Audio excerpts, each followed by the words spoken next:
Buenas noches, doctor Ignacio Apaza, director interino del IEB, magíster Mario Zárate, director de la carrera de Ciencias de la Educación de nuestra facultad. Saludo también a los autores que están aquí presentes y agradezco la generosidad de sus contribuciones. Esta publicación tiene 10 textos y la mayoría de las contribuciones han sido generosos aportes sin retribución económica alguna a quienes, especialmente sin ser parte de la UMSA, han contribuido, han aportado sus valiosos textos. Señoras y señores, a fines de junio y principios de julio del año pasado, el Instituto de Estudios Bolivianos realizó con grabación simultánea 3 eventos académicos: la educación en la primera mitad del siglo XXI. La segunda sesión, que ahora comento, se realizó el día lunes 3 de julio en este auditorio, con transmisión de los lunes del IEB, y estuvo dedicada a problemas y políticas públicas en Bolivia, con el objetivo de explicitar la problemática de la educación boliviana en sus distintos niveles, pergeñando posibles políticas públicas para el siglo XXI. La primera exposición, La educación para el siglo XXI, fue presentada por el doctor Enrique Ipiña Melgar, que señaló que en nuestro país, pese a que suponemos que la educación es la llave del éxito, careceríamos de información fidedigna y regular. Preferiríamos no mirar y no existiría diálogo, sino amenazas e imposiciones, creyendo que la educación no se podría cambiar, aunque querríamos hacerlo. El doctor Ipiña dijo que solamente después de la reforma agraria de 1953 del MNR se dio la educación rural en Bolivia como una política de Estado, con la enseñanza del castellano desde el nivel de primaria. Sobre la ley 1565, que él fundamentó e impulsó en 1994, indicó sus componentes centrales: interculturalidad y participación popular. La primera fue proyectada con la educación intercultural bilingüe como enfoque ético de alta política. Se tendría que haber desplegado para estimar al otro, rechazando el racismo, los antivalores y el regionalismo. Además, se debería desplegar la enseñanza de L1 a L2, incluyendo las lenguas nativas. Respecto de la participación popular como mecanismo de control social en educación, su implementación supondría un país descentralizado con autonomías. El autor relevó y argumentó al final las orientaciones de la Comisión de la UNESCO de 1996, dirigida por Jacques Delors, y publicadas en el libro La educación encierra un tesoro. La segunda exposición fue del doctor Guillermo Mariaca Iturri, que lamentablemente se negó a copiar en el archivo institucional su texto escrito que disponía en su ordenador y que fue resumido en su alocución. Posteriormente tampoco respondió a las solicitudes de entrega del mismo, por lo que no se lo incluye en la presente publicación. La tercera exposición estuvo a cargo del doctor Guido Zambrana Ávila, Problemas y retos actuales de la educación superior, que enfatizó la gran cantidad de información de diagnóstico de los problemas educativos superiores del sistema de la Universidad Boliviana. Hizo referencia a la publicación de 2015 del Ministerio de Transparencia Institucional y Lucha contra la Corrupción, Reporte de Investigación, Universidad Pública y Lucha contra la Corrupción, el caso de la UMSA. Con base en 30 entrevistas anónimas y el estudio de casos, el documento identifica las zonas potenciales de corrupción y los factores que la promoverían.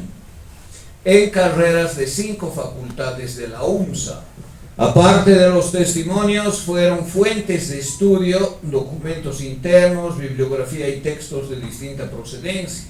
Entre los aspectos más graves destacan el uso del poder con fines corporativos, la discrecionalidad, la anulación del cogobierno, la disfuncionalidad en el control de los dirigentes, la evasión de la fiscalización, el despilfarro de los recursos públicos de parte de estudiantes, autoridades y dirigentes, el nihilismo político dominante y la carencia de conducta moral de los representantes. Asimismo, sería preocupante el estado inercial de la entidad que no cambia, que no aplicaría ni cumpliría las normas y que sería escenario de disputas de poder por intereses creados, extraños a cualquier motivación académica, con impacto negativo en el nivel de formación profesional, nada encomiable. El expositor remarcó las espinosísimas limitaciones del sistema de la Universidad Boliviana, con rotundos fracasos como el 13º Congreso Regular y el primer Congreso Extraordinario. No existiría el supuesto sistema, constituyéndose el Comité Ejecutivo de la Universidad Boliviana apenas en un botín de disputa, inservible para dirigir los cambios académicos de las universidades públicas, incapaz de atender su responsabilidad social e incompetente para precautelar y cumplir los principios de la autonomía y el cogobierno. La UNSA y el sistema universitario boliviano estarían en degradación institucional, transgredirían los valores de la autonomía universitaria, apañarían la corrupción y prolongación de un modus vivendi que generaría los peores efectos de abuso insidioso de poder de arriba abajo. El doctor Zambrano refirió los desafíos de la actualidad a la educación superior. Desde la pandemia y por la inteligencia artificial, las viejas prácticas académicas deberían cambiar. Algunas profesiones serán superadas en mucho por procesos automáticos, aunque la demanda no varíe, y para tener más votos algunas carreras no restringirían el acceso de postulantes. Los docentes deberían comprender los nuevos escenarios de la formación con el empleo intensivo de la inteligencia artificial en las clases y en las evaluaciones. Deberían rediseñar los planes de estudio, cambiar los sílabos, enseñar con simulaciones, motivar la autoformación, evaluar las competencias digitales, inventar nuevos modelos, disponer de aulas virtuales y exigir presupuesto para la inversión tecnológica con asistencia técnica. Otros cambios que el doctor Zambrana propuso anteriormente y que fueron ignorados por una institución transida por la corrupción son voto censitario de los docentes sin participación de interinos, porque se los coaccionaría a traficar sus votos, permanencia a plazo determinado de los estudiantes en la UNSA, restricciones para la reelección de dirigentes universitarios, movilización docente para generar cambios profundos, realización de eventos como el seminario organizado por el IEB, lucha denodada contra toda forma de corrupción, exigencia intransigente de finalización de procesos universitarios y otras medidas. La cuarta exposición, cambios curriculares en la asignatura Lenguaje y Literatura de secundaria, del doctor Clever Carlos Cárdenas Plaza, comenzó refiriendo la obra del escritor cubano Roberto Fernández Retamar, particularmente su libro Calibán, en el que se pregunta si existiría literatura genuinamente latinoamericana. La respuesta de que prevalecería el calco y las copias entre los escritores de la región interpelaría a tomar conciencia de la necesidad de una cultura propia. Pero la problemática sería más compleja y grave. Sería preocupante que actualmente el Ministerio de Educación, contando con una nutrida presencia de profesores sindicalizados como funcionarios, se haya opuesto recurrente y sistemáticamente a cualquier forma de evaluación de la calidad educativa, incluidas las pruebas PISA. Sería inadmisible que el gremio del magisterio esgrima consignas hasta las últimas consecuencias defendiendo la endogamia académica en las escuelas normales y en las unidades de formación docente. Esto dañaría el sistema educativo, imposibilitando cualquier transformación moderna y mejora cualitativa. La ley 1565 representó, según el doctor Cárdenas, consumar una visión postmoderna de la educación, aunque sería mejor calificarla solamente de moderna. Después de exactamente 40 años de haberse promulgado el Código de la Educación Boliviana, y pese a que varias tareas no fueron concluidas, la reforma educativa instituyó el enfoque constructivista centrado en la individualidad del alumno y su creciente autoformación. Se hizo obligatoria la evaluación de la calidad, con la posibilidad de aplicar métodos como PISA. Se dieron los diseños de currículum base para las asignaturas de primaria.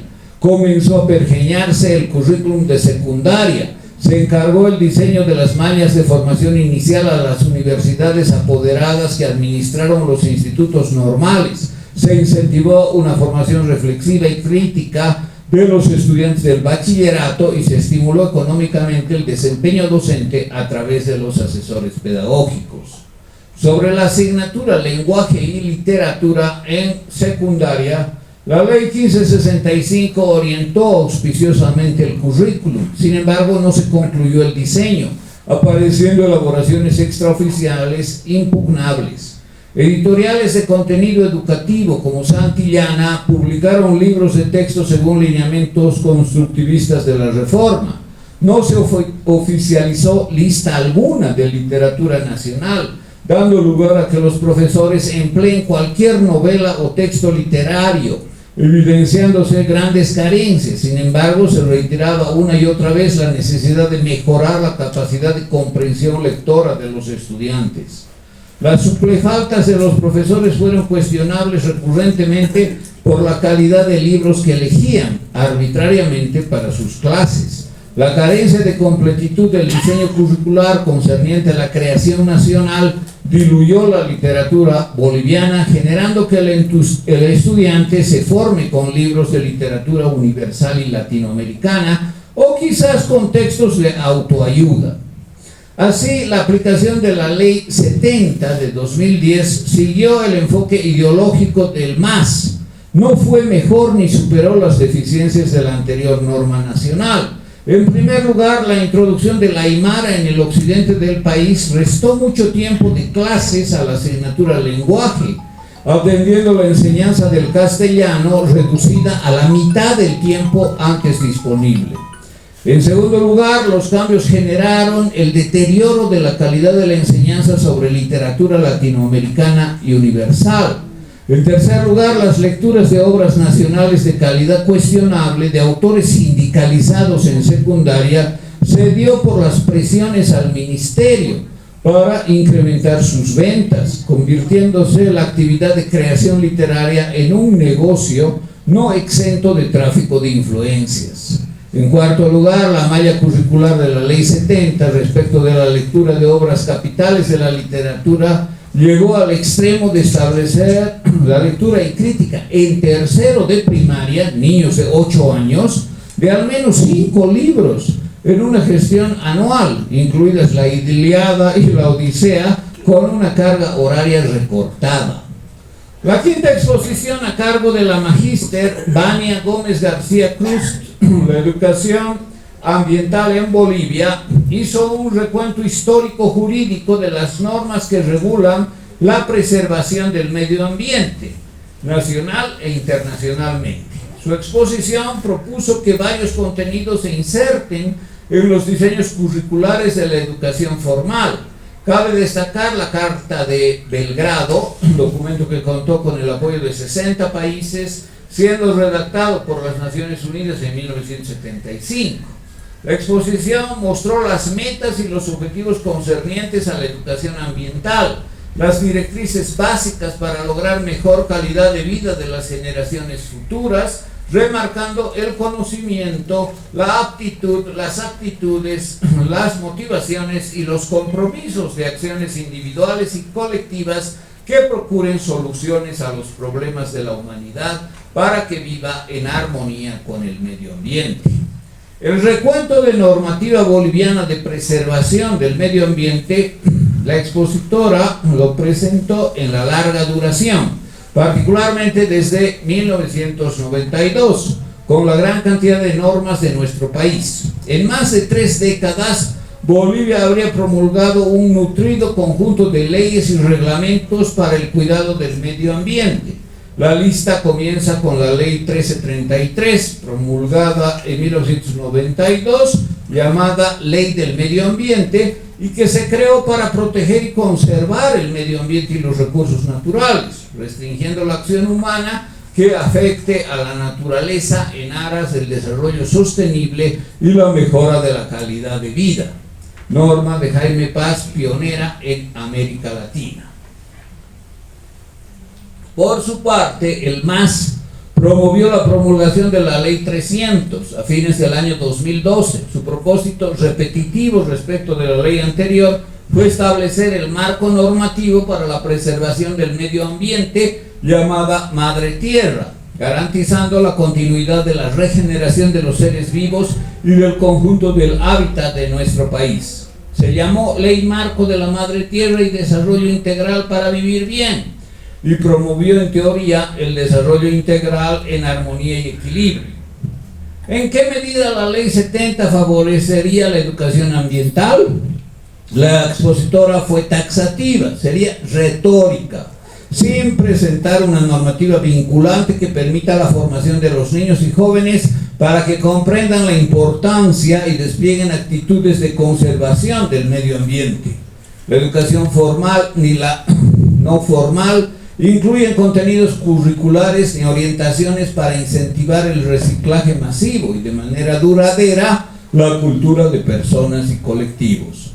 Ante el cuestionamiento de cómo se explicarían las contradicciones jurídicas en las que incurriría el Estado boliviano actualmente, por ejemplo, otorgando beneficios legales a los cooperativistas que se ocupan de la explotación aurífera, en contravención de las leyes promulgadas en la larga duración, la magíster Gómez García ratificó su posición de defensa del orden jurídico.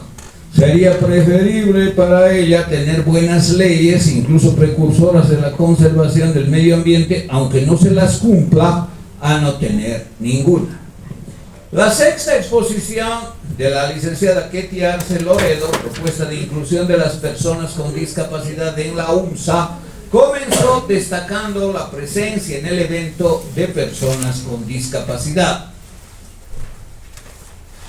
Respecto de la normativa nacional de inclusión de las personas con discapacidad en entornos educativos, por su experiencia en el Ministerio de Educación, la expositora relevó la Constitución Política del Estado de 2011 y la Ley 70 de Cambio Educativo. La primera fija sanciones a la discriminación de personas con discapacidad, anulando o menoscabando reconocer el ejercicio igual de sus derechos. La segunda establece desde 2010 la educación como un derecho imprescriptible en todos los niveles, sin discriminación. También destacó la Ley 223 de 2018, Ley General para Personas con Discapacidad, que garantiza derechos y deberes en igualdad de condiciones y equiparación de oportunidades, regulando un trato preferente bajo el sistema de protección integral.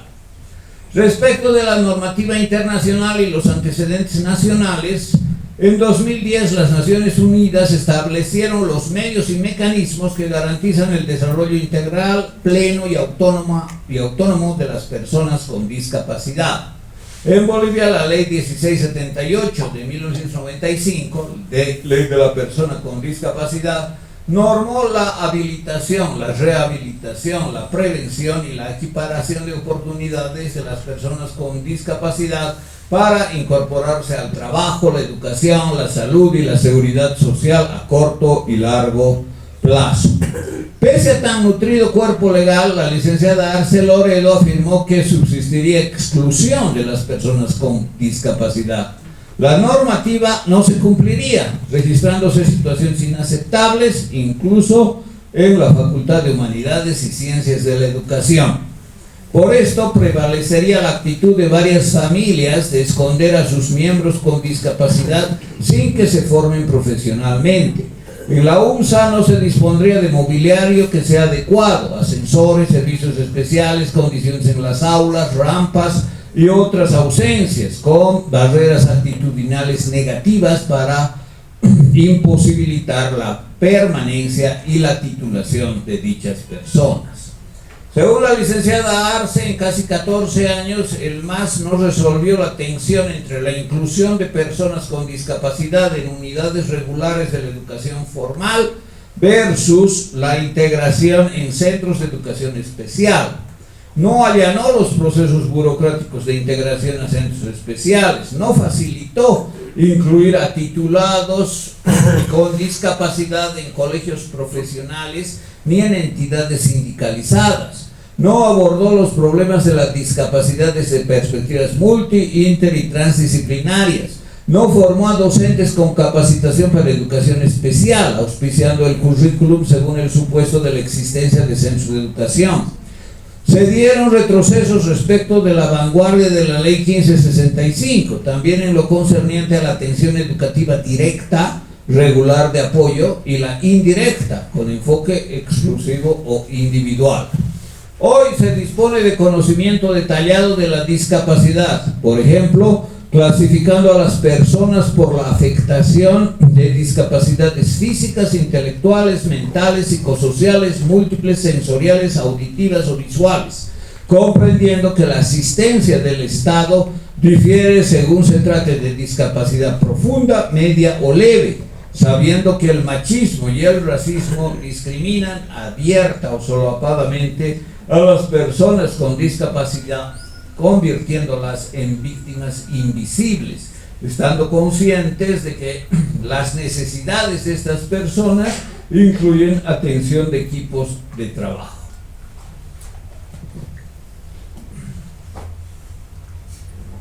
Como editor del cuaderno de investigación número 21, felicito en primer lugar a la doctora Beatriz Rosels Montalvo, que siendo directora titular del IEB, creó y fortaleció el grupo de trabajo de educación, con la participación de varios profesionales de diferentes unidades de San Andrés. Además, auspició 3 programas de los lunes del IEB, con la participación de 12 expositores, generándose al final las recomendaciones del evento. 10 ponencias escritas y enviadas generosamente al IEB, que fueron entregadas por los autores, se publican ahora en el cuaderno de investigación número 21 que presentamos. Agradezco al doctor Ignacio Paza por su concurrencia a este evento como director ad interim del IEB y por sus palabras de circunstancia. También al magíster Mario Zárate, director de la carrera de Ciencias de la Educación, que con mucha prestancia participó en los eventos de mediados del año pasado. Tuvo la gentileza de elaborar el prólogo de la presente publicación y auspició financieramente de modo significativo la publicación del cuaderno. A Clever Cárdenas le agradezco por ser moderador de la primera sesión, por la redacción del primer prefacio del volumen y por coadyuvar en la redacción de los resúmenes y las recomendaciones, además de haber presentado un interesante artículo. También contribuyeron con sus propios textos los doctores Rolando Barral Segarra y Guido Zambrana Ávila, que además fueron moderadores de la última sesión en julio del año pasado, cuando las recomendaciones del evento se pusieron a consideración del público asistente y se aprobaron con la concurrencia de quienes también se conectaron. Expreso asimismo mi agradecimiento al doctor Enrique Ipiña por su alocución de esta tarde, porque fui invitado en representación de los autores, a quienes también agradezco a quienes expusieron sus ideas, remitieron sus textos y contribuyeron a la publicación hoy presentada, especialmente a quienes Menciono a continuación Ketty Arce, Galia Domic, Vania Gómez García, Hugo Celso Felipe Mancilla, Alfredo Seguane y Guido Zambrano. Creo que todos han contribuido a que tratemos colectivamente con responsabilidad académica la problemática educativa del país. Le agradezco por último al magíster Lucas Lozada Govilar, traductor titulado por los 20 textos en inglés que contiene la publicación y que fueron redactados honoríficamente. Finalmente, remarco el apoyo del licenciado Diego Pumar en el diseño de la tapa y por el apoyo en la organización del presente evento. Me disculpo con la magíster Vania Gómez García Cruz por un error que le concierne y fue registrado en la fe de ratas, sin que deje de mencionar la impecable publicación y la tolerancia evidenciada por la imprenta Beltrán. A todos ustedes, a los autores, a las autoridades, también a los docentes, estudiantes, investigadores y público en general, asistente esta tarde o conectado ahora o en el futuro próximo, les saludo cordialmente y les invito a la lectura del cuaderno de investigación número 21, también disponible gratuitamente en el sitio web del IEB. Muchas gracias.